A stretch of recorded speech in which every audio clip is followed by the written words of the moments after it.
Bueno, ya estamos aquí con Yulma y con Betty en la mesa de las mujeres. Ahora sí, puras mujeres, qué bueno. Bueno, y yo quería plantearles el tema de este asunto de que Guanajuato tiene menos pobres, pero más pobres, que está como muy raro. Díganme su opinión. Bueno, pues tiene que ver con las líneas de pobreza que marcan las mediciones internacionales, que ya se superaron y luego entraron a la parte de las dimensiones de la pobreza, como que un primer ejercicio para medir la pobreza era las líneas de pobreza. Entonces, quien alcanza cierta línea tiene un cierto nivel de pobreza. Después, buscando un poco el desarrollo más integral, se habló de las dimensiones de la pobreza, y entonces es cómo la persona puede estar más desarrollada íntegramente si tiene a su acceso más índices de bienestar. Lo peligroso aquí es que si hay menos pobres, pero más que están en una pobreza más aguda, quiere decir que el espectro de población que está en el área de la clase media está altamente vulnerable. Cualquier desajuste en su economía implica que el riesgo de caer al estado de pobreza es grandísimo, y esto, bueno, pues no puede decirse ni traducirse de ninguna otra manera más que un fracaso en el sistema económico y en el sistema de desarrollo social. No podemos pensar que hay otras explicaciones, ¿no? Sí, creo que el tema del desarrollo social y el baile, la danza de las cifras, de que si unos son más pobres que otros y que si ya tienes un techo digno o un piso firme, entonces ya saliste de ciertos estándares de pobreza, me parece que entramos en un círculo en el que al final no hay una solución para el combate a la pobreza en el país, porque el caso de Guanajuato es un reflejo del país. Estamos entre los 7 estados más pobres de México, y eso implica que algo está fallando en Guanajuato y en México, que el tema del combate a la pobreza no ha habido tal, inclusive desde que se llamaba Progresa, después pasó a Oportunidades, y con estos resultados hemos visto que, pues bueno, no ha habido una combate que dé resultados contundentes. Se ha administrado, yo creo que solamente la pobreza se ha contenido, pero no ha dado solución eficaz ni eficiente que le genere mejores niveles de calidad de vida a todos los mexicanos. Entonces, el modelo tiene que cambiar, el modelo asistencialista no funciona, por supuesto y creo que la política nacional tiene que estar perfectamente coordinada con los estados y con los municipios, porque al final todos hacen de todo y no solucionan nada, y ahí estamos viendo los números que tienen rostro, nombre y apellido. Los números resultan fríos, de que si se aumenta o disminuye el 0.5, el 0.2, ese punto 2 o 0.5 es el reflejo de miles de mexicanos, claro, de miles de guanajuatenses que están en esta condición. Entonces, y en el caso de Guanajuato, la verdad es que han entrado en una controversia en el tema de la famosa cruzada contra el hambre, donde por un lado primero dicen que ellos solos pueden y que ellos traen una verdadera estrategia de combate y que va a estar focalizada y que ahora sí, y por otro lado le reclaman a la federación. Entonces luego quieren que les haga el trabajo la federación, y después dicen que no, que ellos, que aquí solitos pueden porque traen una verdadera estrategia. Y ahora, pues bueno, con un extraño reclamo, inclusive ahora del gobernador, yo también me sorprendí de que va a pelear, digo, qué bueno que pelee por mayores recursos. Sin embargo, sale un boletín de la Secretaría de Desarrollo Social diciendo que si hay menos pobres en Guanajuato es por la política efectiva y eficiente de los últimos años en materia de desarrollo social, cuando tuvimos al secretario de Desarrollo Social diciendo que iban a cambiar el mecanismo porque no había funcionado en las anteriores administraciones, o la iban a focalizar. Entonces, me parece que se acomoda el discurso de acuerdo a las circunstancias. Sí, como que hubo reacciones. A mí me parece que la reacción y la palabra estuvo liberada antes de que se procesara bien por la cabeza, y entonces entran en este tipo de conflictos con sus propias palabras. Yo recuerdo perfectamente cuando salió el programa de la Cruzada contra el Hambre, lo primero que sucedió fue que tanto actores del gobierno del estado como legisladores acusaban que Jichú y que Atarjea no estaba en el programa de la Cruzada contra el Hambre, habiendo tantos pobres en estos municipios, cuando las líneas de operación del programa de la Cruzada contra el Hambre hablaba de que se elegían los puntos en donde se concentraba el mayor número de pobres. Es por eso que pequeñas poblaciones quedaban al margen, por las reglas de operación de un programa concreto. Esto no quería decir que no se fueran a atender a los pobres a través de otras instancias, pero este programa concreto tenía ciertas reglas de operación. Me acuerdo muy bien que decían, y que no había necesidad, ¿verdad? Que más bien era repartirlo mejor, a pesar de que había reglas muy claras.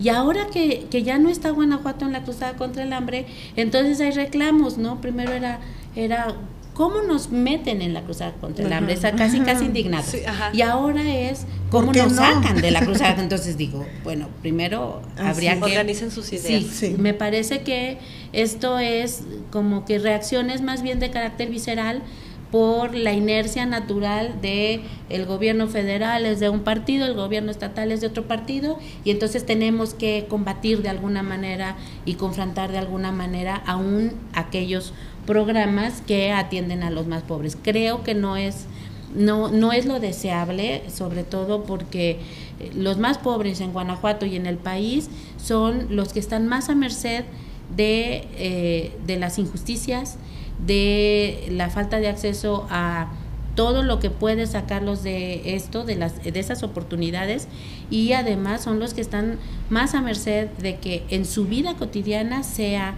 catastrófico una decisión equivocada. Y bueno, pero ahora ya les dijeron, pueden tener otros programas, sí, ¿no? Sí. ¿Cuál es la diferencia, ¿no?, entre estos otros programas y la Cruzada? Mira, yo entiendo que a nivel nacional hay prioridades, y tan es así que han focalizado 80 municipios dentro de los 400 que se supone que entran en la Cruzada.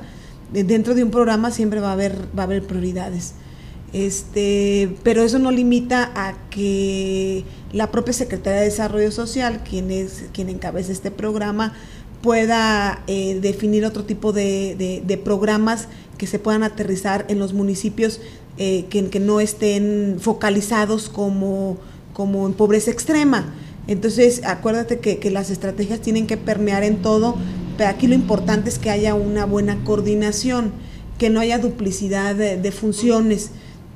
La Secretaría tiene una serie de programas como el de adultos mayores, el de madres de familia, el tema de la leche de Iconza, en fin, trae una serie de programas que también tienen que igual tienen otras dependencias en los estados, inclusive en los municipios. Yo creo que aquí la estrategia es una excelente coordinación, que no se dupliquen las funciones en las áreas en donde se tiene que aterrizar como prioritarias y que no se descobije la parte que no está dentro de este catálogo, que se supone que ahí entran, pues bueno, los estados y los municipios. Lo que no tiene contemplada la federación, pues bueno, entonces que le entre el estado y los municipios, porque se supone, y al final debe de ser así. Yo recuerdo que las propias palabras del secretario es, bueno, como sentidos de que, bueno, es que si no se incluyeron más municipios, Guanajuato sí los va a incluir.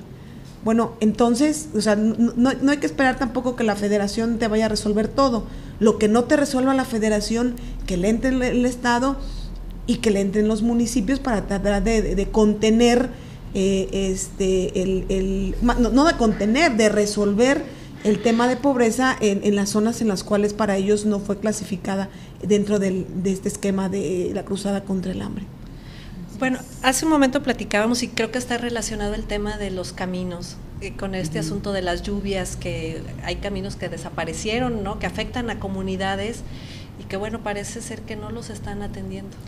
Fíjate que en ese tema yo recuerdo muy bien y la verdad es que me gusta ponerlo como ejemplo porque refleja la realidad de mucha gente. Haciendo campaña cuando andábamos ahí a nivel estatal, en Atarjea empezó a llover y yo veía que la gente se inquietaba demasiado, a pesar de que estábamos bajo techo, y llegó un momento en que decía, a ver, ¿por qué los noto tan inquietos? Entonces de plano me preguntaron, ¿se va a quedar a dormir? Digo, no era mi plan quedarme a dormir. Dice, pues entonces ya vámonos, porque con una lluvia así el río crece y esta comunidad donde estamos se queda aislada 2 o 3 días, ¿no? Entonces, esto es como muy, muy ejemplificador de lo que puede suceder con la gente y en los lugares en donde no hay buenos caminos. En el caso de León, desde hace muchos años me parece que entre los acuerdos con el rally es buena idea de la manutención de los caminos. Empiezan los trabajos a partir de noviembre, independientemente de la derrama económica, independientemente del turismo, que no solamente llega a León, sino que ya se extendió a la ciudad de Guanajuato, en Silao, y que tiene un impacto muy favorecedor, una exposición del estado muy positiva. Bueno, esta parte de arreglar los caminos pasando, noviembre es cuando terminan la época de huracanes, en teoría ya son las últimas lluvias.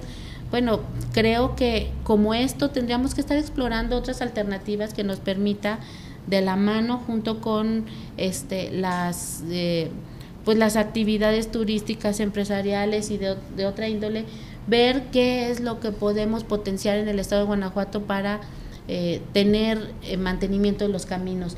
Lo que sucede en las comunidades que están aisladas son cosas que nadie queremos ver en el siglo XXI, muertes de parto. Ya no tendríamos que tener mujeres muriendo en el parto y mueren simplemente porque no alcanzaron a llegar a donde se les atendiera por cualquier complicación. Esto no debería estar sucediendo, o sea, niños o personas que mueren por picaduras de animales simplemente pues, porque el centro de salud cierra a las 3. Entonces, si te va a picar un alacrán, que te pique entre 8 y 3, porque si te pica después, más vale que haya buenos caminos, ¿no? Entonces, todo esto es lo que hay que contemplar, no es nada más pensar en que las camionetas se traqueten más o se aflojen con la terracería, como decía algún político ilustre, sino que tengamos la posibilidad de que la gente se traslade en casos de emergencia. Mira, yo creo que sobre todo en los caminos rurales, que luego hay accesos también a colonias de la zona urbana que están en iguales o peores condiciones, pero en el caso lógicamente del área rural pues es una área más desprotegida, social y políticamente hablando, que solamente es visible en temporada de desastres o electoral. Representa prácticamente o más o menos el 30% del territorio, y desafortunadamente la inversión no es proporcional a lo que representa y a lo que necesita, y va junto con pegado el tema de la rehabilitación de caminos, el tema de salud, por ejemplo, que ya mencionaba Betty, el tema de la educación, y donde creo que la actividad de gobierno, tanto municipal como estatal, se pretende reflejar solamente en el área que se ve, en las zonas urbanas, donde haya donde se pueda poner una plaquita conmemorativa con el nombre del funcionario en turno, y lo que está fuera del alcance visual inmediato de la gente y de los visitantes y de los propios habitantes de las ciudades, pues es el área rural, ¿no? Que desprotegida está en muchas áreas, que creo que todavía no ha habido un interés efectivo para que haya un verdadero planteamiento de que de que las áreas rurales de los municipios puedan tener el acceso a la prestación de los servicios públicos básicos, digo básicos, como el drenaje, por ejemplo, y que desafortunadamente mientras tú le mandes el tema, por ejemplo, de que ya le llevaste el programa 20 pisos firmes, de 30 fogones, con eso la gente no va a decir absolutamente nada. La gente sigue teniendo las carencias con los fogones, sin los fogones.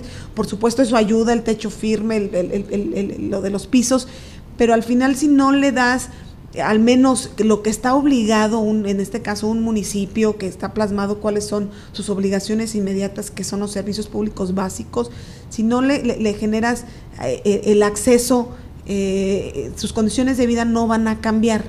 Entonces pues debe haber un verdadero planteamiento en coordinación con el Estado para que la zona rural sea atendida dentro del mediano plazo, y que se le dé suficiencia presupuestaria a un tema o a muchos temas que impactan directamente en el área rural.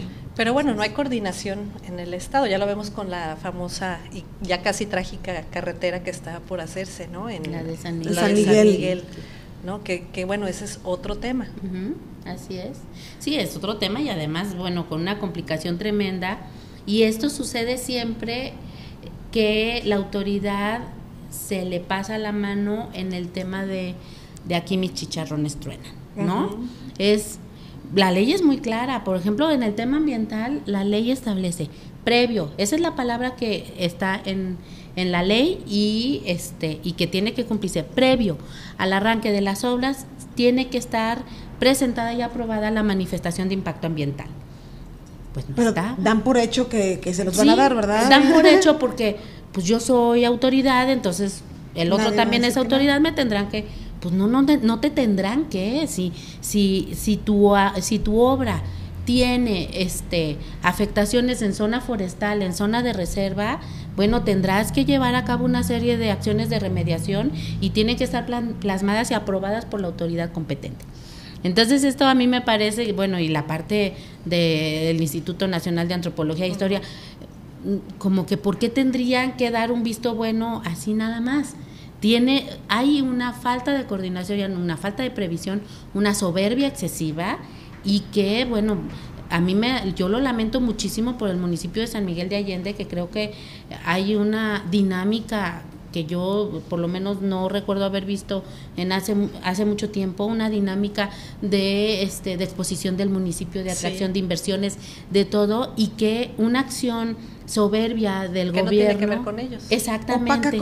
Opaca lo demás. Exactamente, lo tenga metido ahí en esta situación, ¿no? Y que, bueno, es lamentable, pero yo creo que es una conducta soberbia del gobierno que supuso que todo tendría que dársele por default y así no funciona la ley o no debería de funcionar. Bueno, y está Pozos también en San Luis de la Paz, ¿no? También un proyecto turístico que todavía no me queda claro de quién es, si es de la inversión privada que financia el gobierno del estado o es del gobierno del estado que pide apoyo de la iniciativa privada y que no han salido a aclarar a la fecha. Igual quererse imponer intereses económicos, porque aquí son intereses meramente económicos, sobre el derecho de propiedad de mucha gente.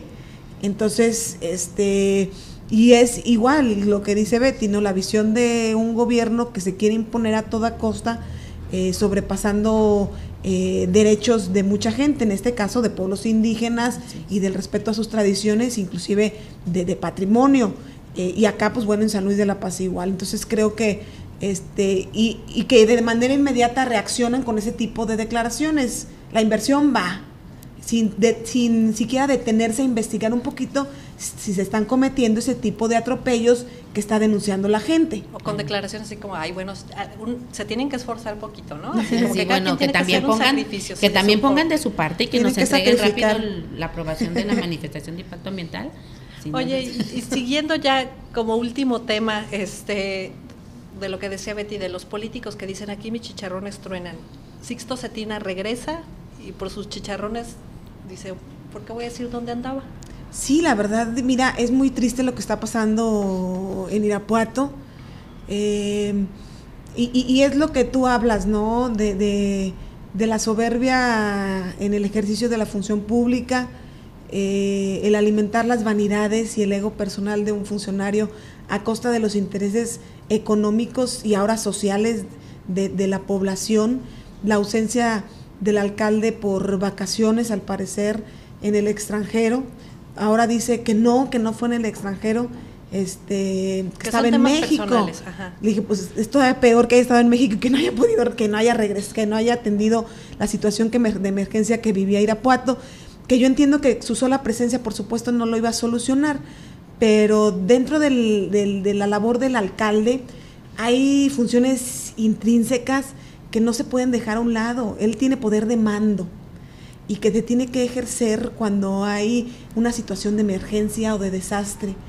Y aquí vimos un presidente municipal ausente porque privilegió sus vacaciones, que tiene derecho si a lo mejor no son merecidas, pero tiene el derecho de hacerlo, pero creo que también aplica un poquito el sentido común.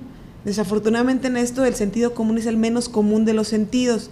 Todos sabemos cuándo es la época de lluvias, se supone que saben cuáles son las zonas que posiblemente pueden sufrir algún tipo de contingencia por las lluvias, y cómo es posible que te vayas en esas fechas de vacaciones y tan lejos que te impida regresar. Pero aunado a esto, llega todavía quien debería de estar al cargo en el despacho de estos asuntos, la secretaria de ayuntamiento, que también tampoco se va de vacaciones, y ellos argumentan que por teléfono lo pueden hacer, en el caso del alcalde vía Twitter y de las redes sociales, y la secretaria de ayuntamiento vía telefónica. Entonces me parece una irresponsabilidad muy grave sus actuaciones y sobre todo sus declaraciones, cuando me parece que era para que ya hubieran llegado a aceptar la situación. Sin embargo, hay una resistencia a aceptar su responsabilidad. Al contrario, se van sobre quienes le señalan cuando ellos saben perfectamente que cometieron una irresponsabilidad. Sin embargo, pues bueno, ya independientemente de ello, lo que procede en el caso de Irapuato es que hay un verdadero plan de obra, de infraestructura en materia hidráulica. Es grave el problema que tiene Irapuato y desafortunadamente tampoco salen con ello, no hay un verdadero compromiso para darle solución. Entonces me parece que hay una ausencia total de planeación, hay una ausencia total de visión sobre lo que necesita una ciudad con ese tipo de problemas, y lo peor de todo es que no hay un reconocimiento de su responsabilidad, que puede llegar inclusive a una responsabilidad política, Desafortunadamente en Guanajuato no hay juicio político, entonces no puede haber una responsabilidad política sobre estos funcionarios que desatendieron sus funciones ante este tipo de emergencias. El grupo parlamentario del PRI, a través del diputado Adrián Camacho, se presentó una iniciativa de juicio político. Hay una resistencia del PAN, obviamente. Podemos encontrar una luz porque el gobierno del Estado, a través de su representante en la mesa de discusión, nos dice que es necesario legislar, pero no con el mecanismo o el procedimiento que propone el PRI. Bueno, adelante, que propongan el que ellos pretenden que sea viable, pero aquí hay un caso muy evidente de cómo dos funcionarios públicos evaden su responsabilidad y que puede ser objeto de este tipo de procedimientos. Sí, yo creo que por eso, aunada a la propuesta del PRI que menciona Yulma, existe también una propuesta, y esto es a nivel federal, que tendría que desencadenar propuestas en todo el país, que es la de la revocación del mandato. Yo creo que ahorita que estamos analizando todas las posibles figuras en la reforma política que nos permitan hacer gobiernos más eficientes, en donde haya mayor responsabilidad, en donde haya rendición de cuentas, etcétera, y que se está explorando qué si la reelección, qué si la ampliación del periodo, etcétera, iniciativa que por cierto recuerdo que él presentó Yulma. En este análisis tiene que entrar también de manera importante la herramienta de la revocación del mandato.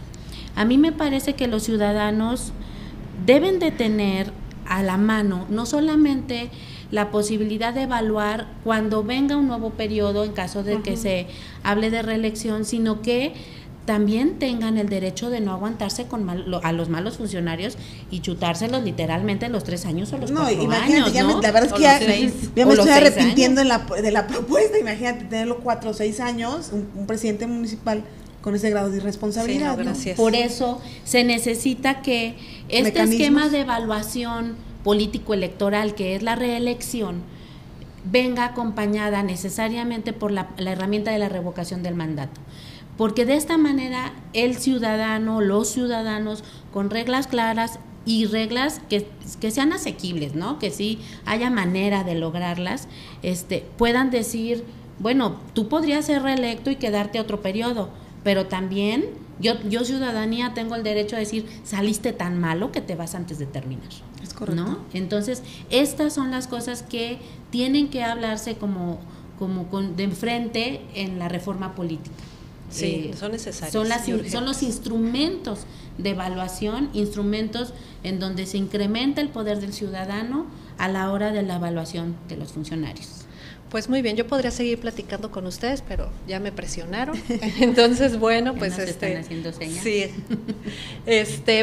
Pues muchas gracias que estén Gracias a ti, aquí que y bueno, gracias. pues las vemos el próximo martes ya aquí con Arnoldo. Esperemos Muchísimas que gracias se y bueno, mejore bien, Le damos un saludo. vamos nosotros a un corte, regresamos con el resumen de noticias.